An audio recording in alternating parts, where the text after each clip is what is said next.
మీ నామాన్ని ఘనపరుస్తూ, మీ నామాన్ని మహిమపరుస్తూ ఈ నూతన సంవత్సరపు మొట్టమొదటి వాగ్దాన సందేశాన్ని కొద్ది నిమిషాలు క్లుప్తంగా మేము వినడానికి మీ కృప చూపించి నడిపించి మహిమ పొందండి. ప్రభువును రక్షకుడైన యేసయ్య నామంలో ప్రార్థన చేస్తున్నాను మా తండ్రి. Amen, amen. కూడి వచ్చిన మీ అందరికీ 2026వ సంవత్సరపు నూతన సంవత్సర శుభాకాంక్షలు తెలియజేస్తున్నాను. మీ అందరికీ నూతన సంవత్సర శుభాకాంక్షలు. Thank you. దేవుని యొక్క కృప మీకు తోడైయుండునుగాక. ఆమెన్. ఈ నూతన సంవత్సర వాగ్దాన సందేశం జాగ్రత్తగా కొద్ది నిమిషాలు క్లుప్తమైనటువంటి సందేశం ఇస్తాను. ఎందుకంటే మనం రాత్రి తొలిజాములోనే దేవునికి సన్నిధికి వచ్చి పాటలు పాడుతూ, దేవుని స్తుతిస్తూ, సాక్ష్యమిస్తూ ఇంకా అనేకమైనటువంటి కార్యక్రమాల్లో పాలు పొందాం. ఈ నూతన సంవత్సరపు మొదటి ఘడియలలో దేవుని యొక్క వాక్యాన్ని కొద్ది నిమిషాలు మనం ధ్యానం చేద్దాం. చూడండి, యెషయా గ్రంథము 45వ అధ్యాయము 2వ వచనం. యెషయా గ్రంథము 45వ అధ్యాయము 2వ వచనం. నేను నీకు ముందుగా పోవచ్చు, మెట్టగానున్న స్థలములను సరళము చేసేదను. నేను చెప్తాను, నా వెనక మీరు చెప్పండి. నేను, అంతేనా? నేను నీకు ముందుగా పోవచ్చు, మెట్టగానున్న స్థలములను సరళము చేసేదను. ఇంకొకసారి, నేను నీకు ముందుగా పోవచ్చు, మెట్టగానున్న స్థలములను సరళము చేసేదను. మూడవసారి ముచ్చటగా చెప్తాం. నేను నీకు ముందుగా పోవచ్చు, మెట్టగానున్న స్థలములను సరళము చేసేదను. చాలా సంతోషం. దేవుని యొక్క వాక్యంలో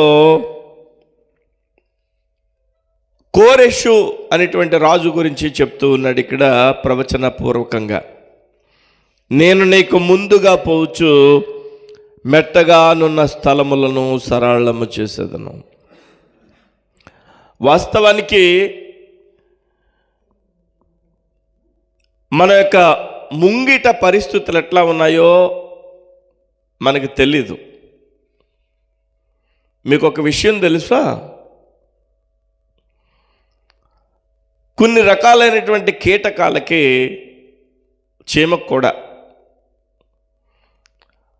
ముందు 2 యాంటీనాస్ ఉంటాయి. యాంటీనాస్ అంటారు.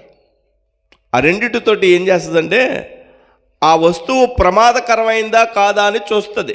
మీరు ఎప్పుడు చీమను పరిశీలించలేదేమో. కాళ్ళు ఉంటాయి, 2 పొడవుగా ఉంటాయి, బాగా పొడవుగా ఉంటాయి కొన్ని రకాలైన కీటకాలకి. వాటితో ఏం చేస్తుందంటే ముందున్నటువంటి వస్తువు ప్రమాదకరమైందా కాదా ఏంటి అని టెస్ట్ చేసుకుని ముందుకెళ్తుంది.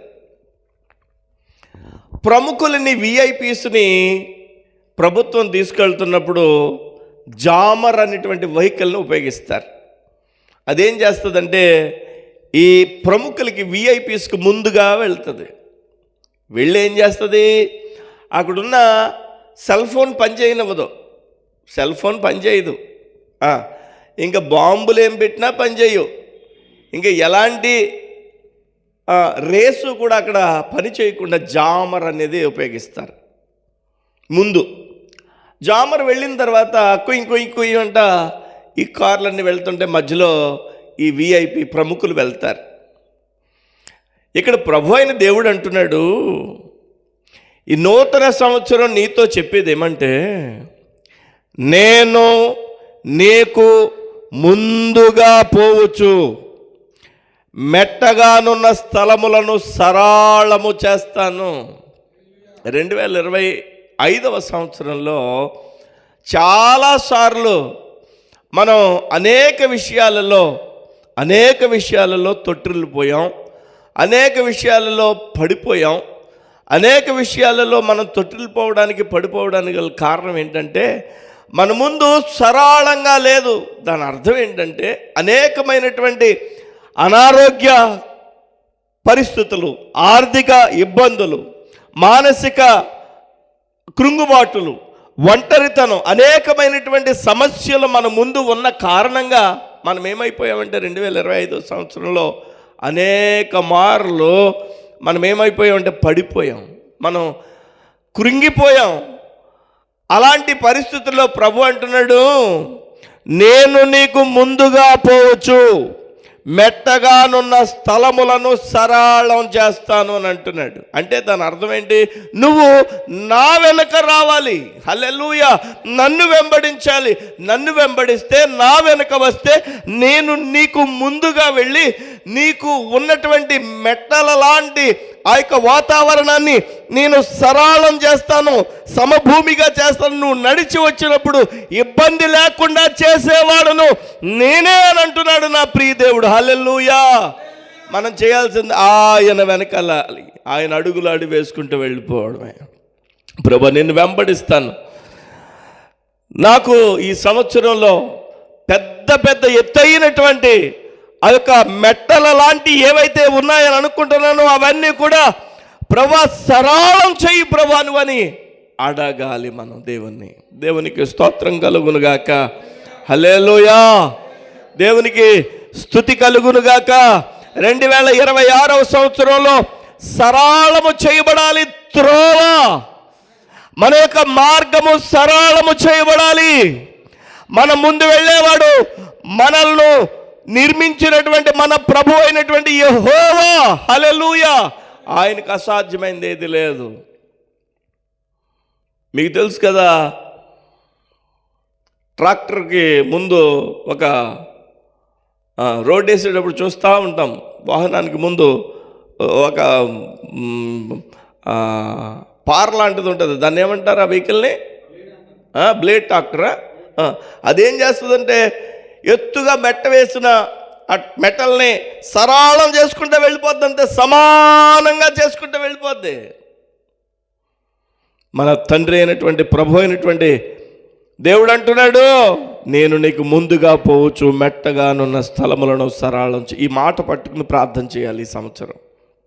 ఇంకా అవ్వలేదు ఆ వచనం. ఇత్తడి తలుపులను పగలగొట్టేదను, ఇనుప గడియలను విడగొట్టేదను.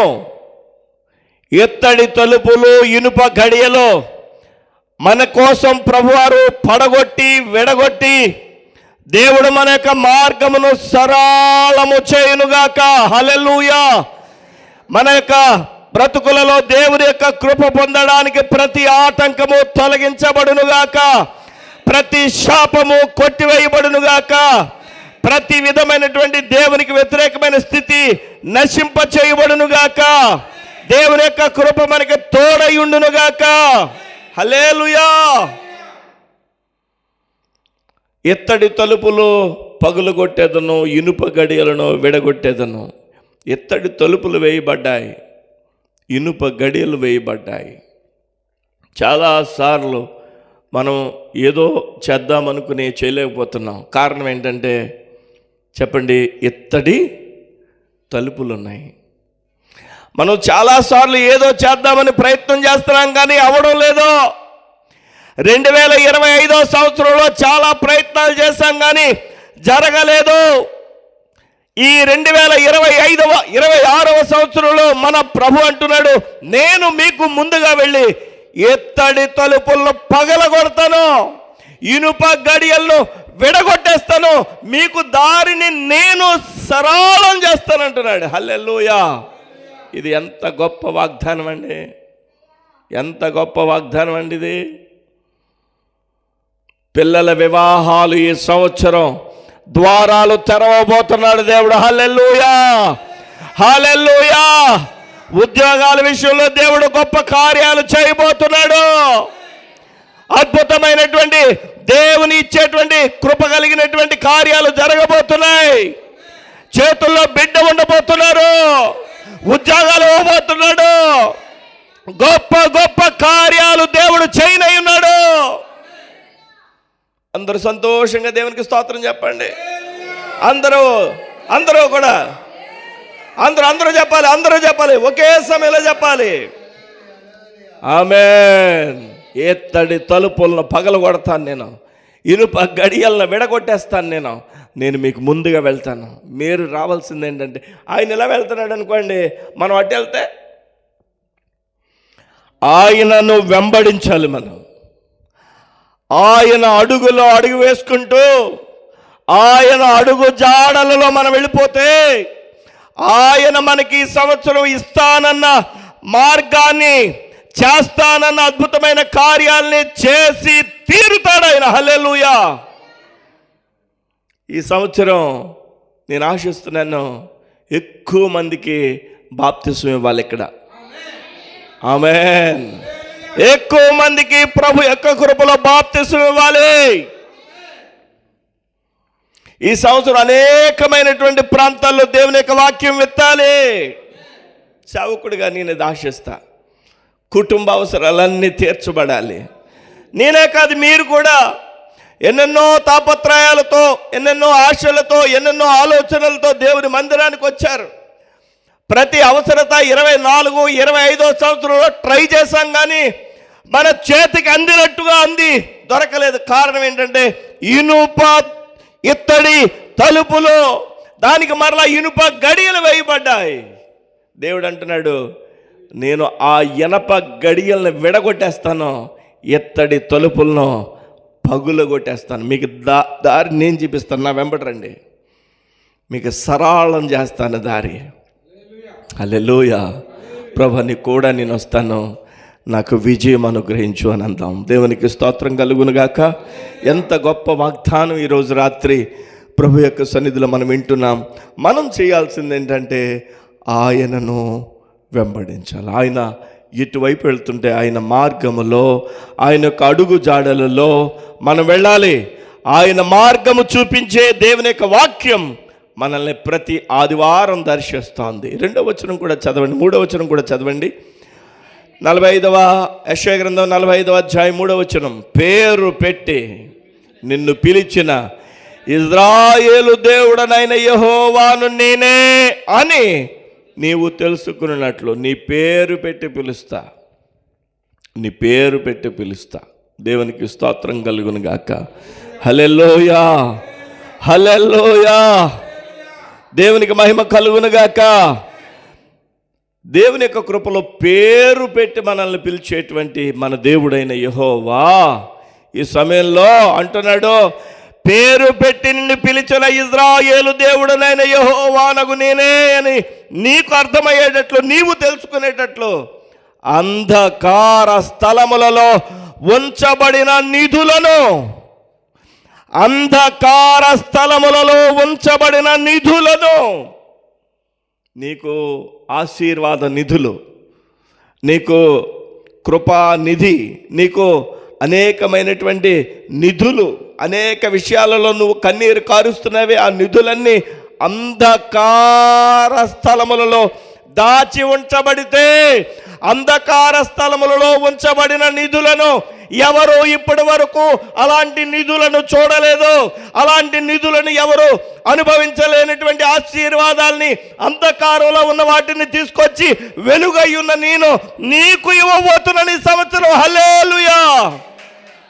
నువ్వు నా వెంబడిరా, నువ్వు నన్ను వెంబడించు, నువ్వు నాకు కూడా రా. నేను వెళ్ళినట్లుగా నువ్వు నాతో వచ్చేస్తే, నాకు కూడా నువ్వు వెంబడిస్తే, నేను ఇత్తడి తలుపులను పగలగొట్టి ఇనుప గడియలను విడగొట్టి ముందున్నటువంటి ఆ బెట్టలన్నిటినీ సరళం చేసి అంధకారములో దాచబడిన నిధిని నీకు ఇస్తాను.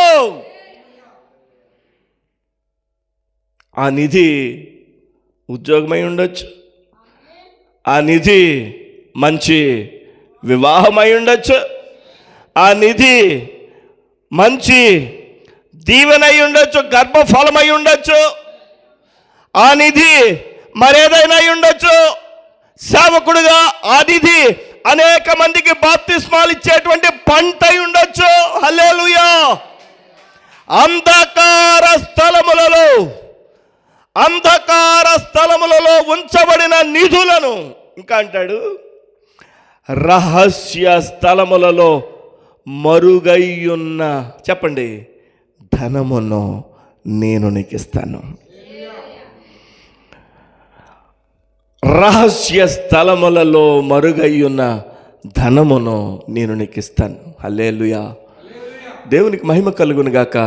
నిజంగానండి, ఒక వ్యక్తికి ఒక ఉద్యోగం వచ్చిందనుకోండి, ఆ ఉద్యోగం పొందేంత వరకు ఆమె అప్పటి నుంచి పొందుతున్న ఆ ధనం ఎక్కడుందో తెలీదు, కానీ వస్తుంది.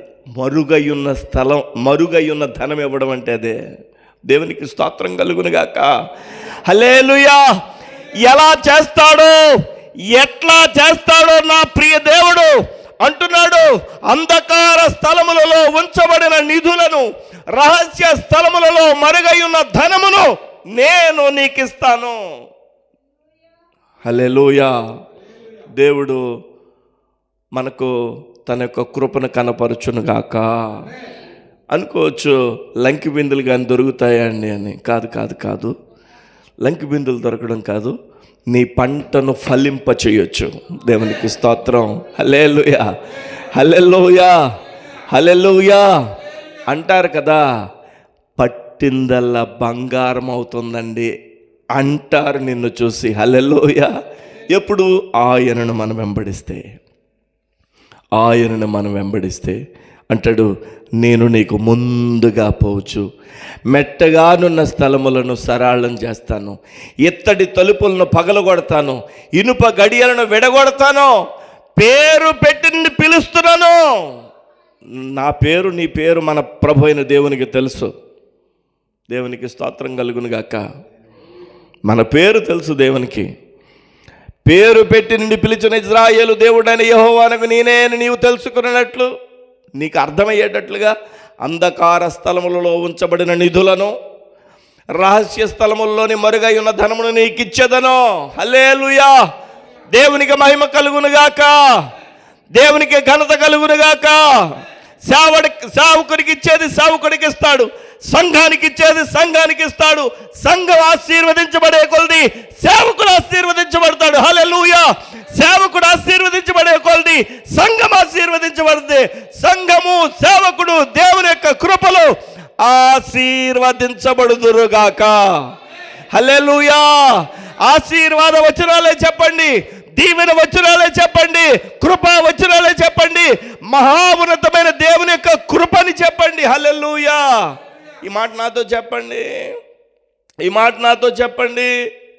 అంధకార, బిగ్గరగా చెప్పాలి, అంధకార స్థలములలో ఉంచబడిన నిధులను, అంటే ఇప్పటి వరకు ఎవరు చూడకుండా దాచిపెట్టి, అమ్మ దాస్తుంది అలాగా, నీకు అమ్మ దాచిపెట్టే రీతిలో, నాన్న దాచిపెట్టే రీతిలో దేవుడు అంటున్నాడు, నీకోసం నేను దాచుంచాను తాయిలాన్ని, ఆ నిధిని నీకు ఇస్తాను నేను, నువ్వు నాకు కూడా వస్తే అని అంటున్నాడు. హల్లెలూయా. అంధకార స్థలములలో ఉంచబడిన నిధులను, ఇంకా రహస్య స్థలములలో మరుగై ఉన్న ధనమును నీకు ఇచ్చేదను. దేవునికి స్తోత్రం కలుగునుగాక. కాబట్టి దేవుని యొక్క వాక్యాన్ని మనం గమనించాలి. నేను నీకు ముందుగా పోవచ్చు అంటే ఆయన వెనుక ఉండవలసినటువంటి వారము ఎవరు చెప్పండి? మనమే. చెప్పండి, మనమే. మనం సున్నా. చూడండి, ఇక్కడ సున్నా వేశాను, ఇక్కడ సున్నా వేశాను, ఇక్కడ సున్నాలు వేశాను. సున్నాలకి విలువ ఏమన్నా ఉంటుందా? చెప్పండి, సున్నాలకి విలువ ఉంటుందా? ఎన్ని సున్నాలున్నా విలువ లేదు. ఈ సున్నాలకి ముందురా ఒకటి వేస్తే సున్నాల విలువే మారిపోద్ది. హల్లెలూయా. ఎన్ని సున్నాలుగా మనం ఉన్నా, మన ముందు నిలబడ్డవాడు మన దేవుడైన యెహోవా ఉంటే మన విలువ మారిపోద్ది. ఒక సున్నా అయితే 10, 2 సున్నాలుంటే 100, 3 సున్నాలుంటే 1000. నెంబర్ 1 అయినటువంటి ఒక్కడైనటువంటి మన ప్రభు అయిన యేసు క్రీస్తు యొక్క కృపను పొందడానికి ప్రభు సహాయం చేస్తాడు. మీకు ఈ బలమైనటువంటి మాట మిమ్మల్ని ప్రోత్సహిస్తుంది అనుకుంటున్నాను. ఈ సంవత్సరం అంతా మీరు పట్టుకుని ప్రార్థన చేయండి. ప్రభువా, నిన్ను వెంబడించమన్నావు, నా ముందు నువ్వు నడయ్యా, నా దారిని సరళం చేయయ్యా, మెట్టగా ఉన్న స్థలాన్ని సరళం చేసేయి. మెట్టగా ఉంటే నాకు కానదయ్యా, నేను చూడలేను, పడిపోతాను. 25వ సంవత్సరంలో అనేక సార్లు పడిపోయాను, 24లో పడిపోయాను, అనేక సార్లు పడిపోయాను. నా మార్గంలో నేను పడిపోతుంటే లోకం నన్ను చూసి నవ్వుతుంది. వీడిది చేయలేకపోతున్నాడు, వీడిది సమర్థించలేకపోతున్నాడు, వీడిది సాధించలేకపోతున్నాడని లోకం నవ్వుతుంది. ఈసారి ప్రభువా నేను అడుగుతున్నాను, మెట్టలు సరళం చేసాయి. నేను నడవడం కాదు, పరిగెత్తుకుని వచ్చినా పడిపోకూడదు, అలా సహాయం చేయి. ఇంకా అంతేకాదు ప్రభువా, నా ముందున్నాయి ఎత్తడి తలుపులు వేసేస్తున్నాయా, ఇనప గడియలు పెట్టేస్తున్నాయా, అయితే అయి ఉండని నాకెందుకు, నువ్వు వెళ్ళి దాన్ని పగలగొట్టేస్తానంటున్నావు. దాచబడిన రహస్య నిధిని నాకు ఇస్తానంటున్నావు. చాలయ్యా, నీ జ్ఞానం అనే నిధినివ్వండి, నీ కృప అనే నిధినివ్వండి. నిధి అంటే ధనం ఒకటే కాదు, ధనం కూడా దేవుడు మన యొక్క అవసరాలన్నీ తీరుస్తాడని వాగ్దానం ఇది. ధనముతో పాటుగా మన యొక్క ప్రతి అవసరత దేవుడి సంవత్సరంలో నిశ్చయముగా తీర్చునుగాక. హల్లెలూయా.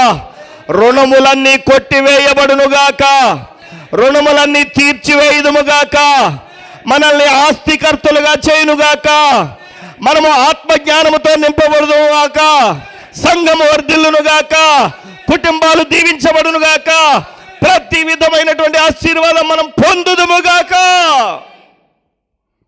అంధకార స్థలములలో ఉంచబడిన నిధులను, రహస్య స్థలములలోనే మరుగైన ధనమును నీకు ఇచ్చేదను. ప్రభువా, ఎక్కడుందో ఎలాంటిదో నాకు తెలియదు నేను పొందబోయే దీవెన. అసలు ఎలాంటిదో నాకు అర్థం కాదు, కానీ నువ్వు నన్ను దీవిస్తానన్నావు. నేను చేసే పని నిన్ను వెంబడించడం. నువ్వు నా ముందుగా నడిస్తే నేను నిన్ను వెంబడిస్తా.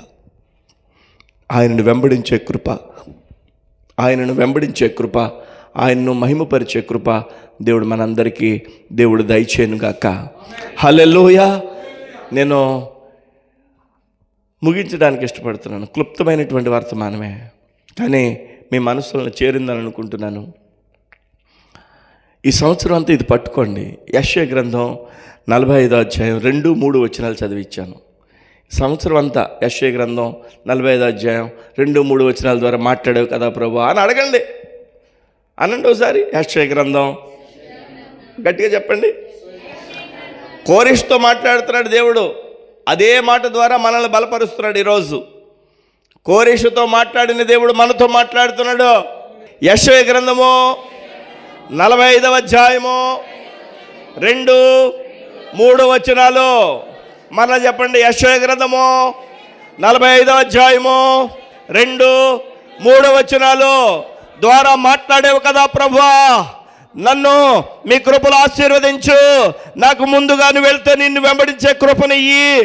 అదేవిధంగా ప్రభువా, సరళము చెయ్యి దారిని, ఇత్తడి తలుపులను పగలగొట్టేయి, ఇనుప గడియలను విరగొట్టేయి ప్రభువా. ప్రభువా, రహస్యంలో దాగి ఉన్నటువంటి నిధిని నాకు ఇవ్వు తండ్రి అని చెప్పి ప్రభుని అడుగుదాం. ప్రభు యొక్క కృప మనకు తోడై ఉండునుగాక, ప్రభు యొక్క దీవెన మనకు తోడై ఉండునుగాక, ప్రభు యొక్క సహాయం మనకు తోడై ఉండునుగాక. దేవుడి మాటలు దీవించి ఆశీర్వదించి దేవుడే మహిమ పొందును గాక. Amen, amen.